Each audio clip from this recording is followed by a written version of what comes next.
Hey everyone, it's Strange Michael. I hope you're doing well today, and I have a review here for a 2004 2-hour and 11-minute long film from Stephen Sommers, the director and writer on this movie, who also directed and wrote the Mummy remake from the 90s, starring Brendan Fraser, an excellent movie that I love, even more than this. But yeah, I'm starting off the review in a way that's going to get me shot probably by my audience, but this movie I really love quite a bit. It's not perfect, it has not aged entirely well, but I love this shit. And that is called Van Helsing, starring Hugh Jackman, Kate Beckinsale, and a lot of other people that they kind of look familiar, but I don't know them that well, you know? This is another film put out by Universal.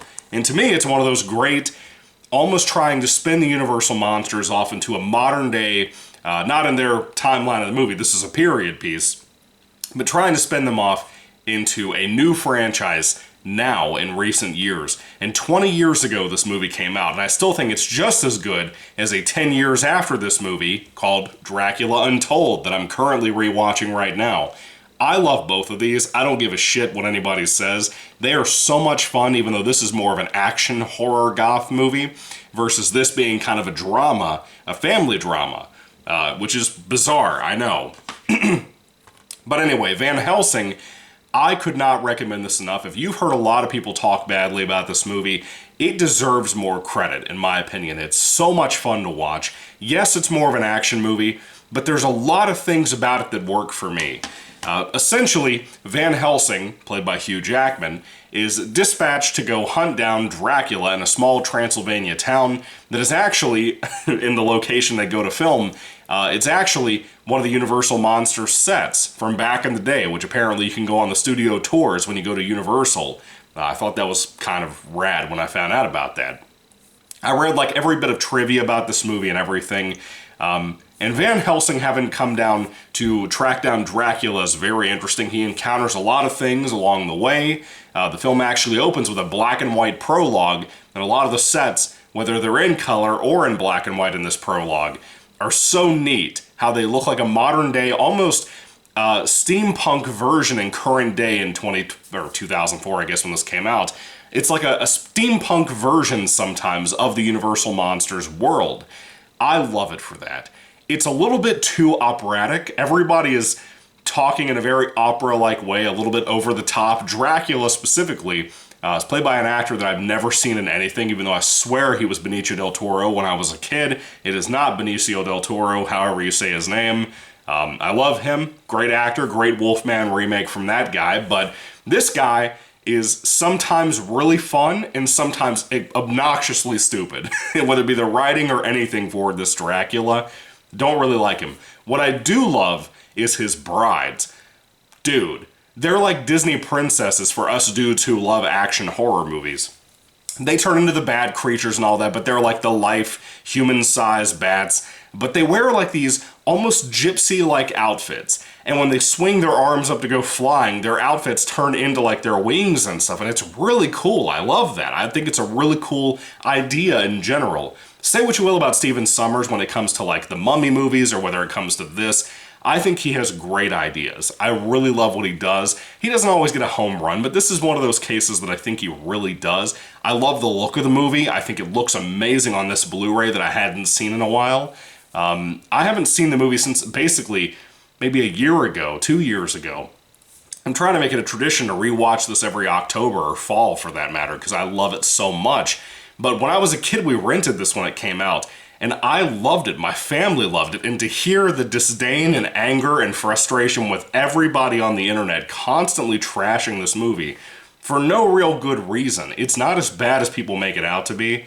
It's kind of surprising to me that people hate it because of all the other shit people like and defend, like Captain Marvel and whatever out there. But Van Helsing, I think, is a blast. I like it better than the majority of movies that come out nowadays, which is, you know, it's a taste thing. I know a lot of people hate it, and a lot of people think it sucks, and I understand because a lot of the CGI has not aged well in this movie. Well, I would also say it's probably the worst adaptation of Frankenstein that I've ever seen. The Frankenstein monster is included in here, and I fucking hate the performance they gave the guy. the writing they gave him, how they directed him. As I said, everybody else is kind of acting operatic except for Hugh Jackman. But it's this Frankenstein monster.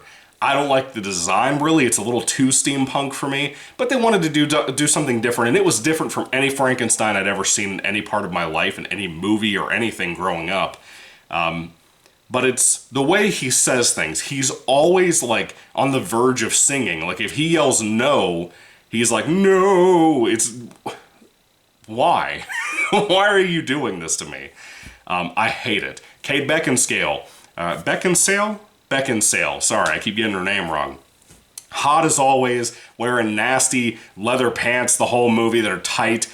You could see everything, you know. Great.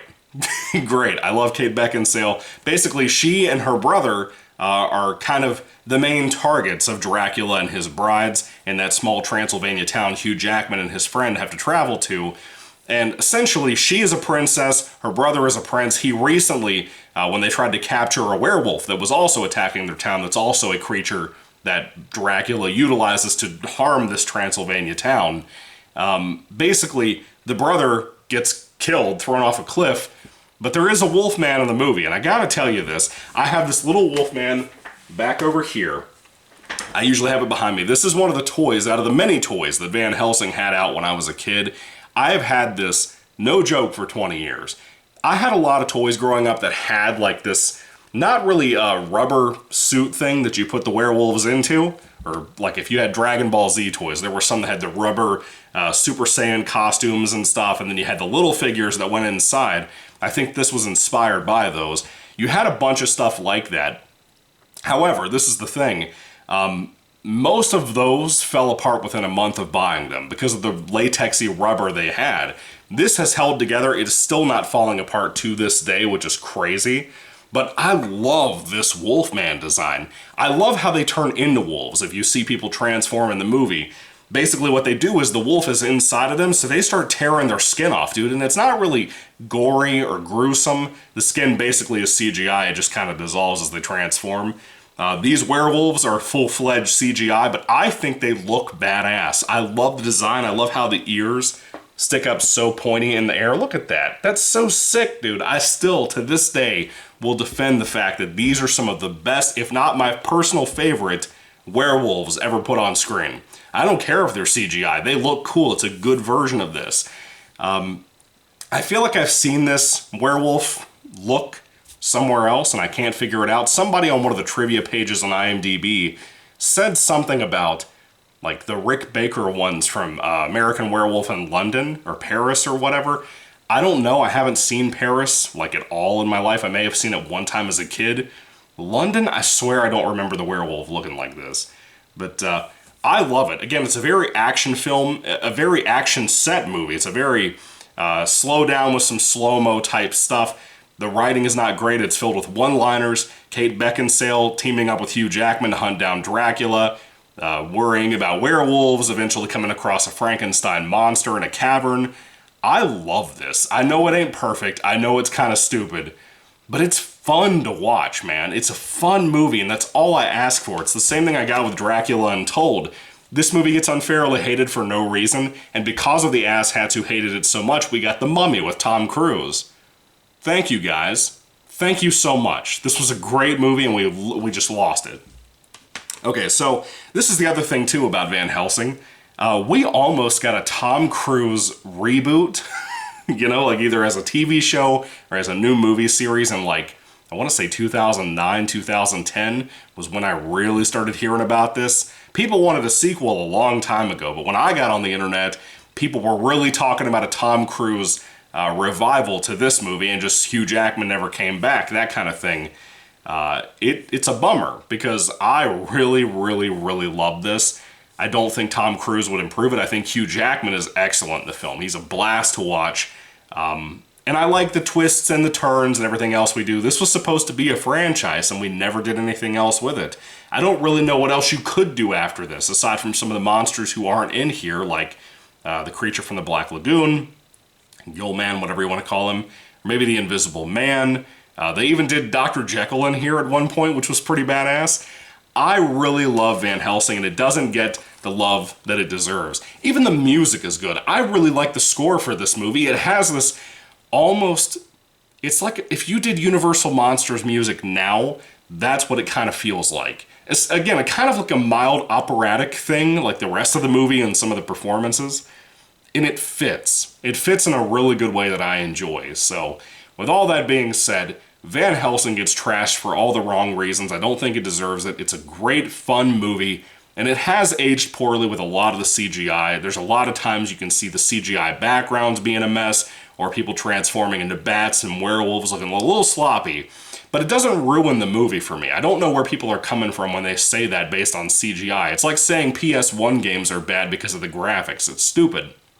Anyway, if I had to rate Van Helsing on a 5-star basis, I know I love it. I won't be biased here, but I will say I'd give it a really high 4 out of 5 stars. I love this shit.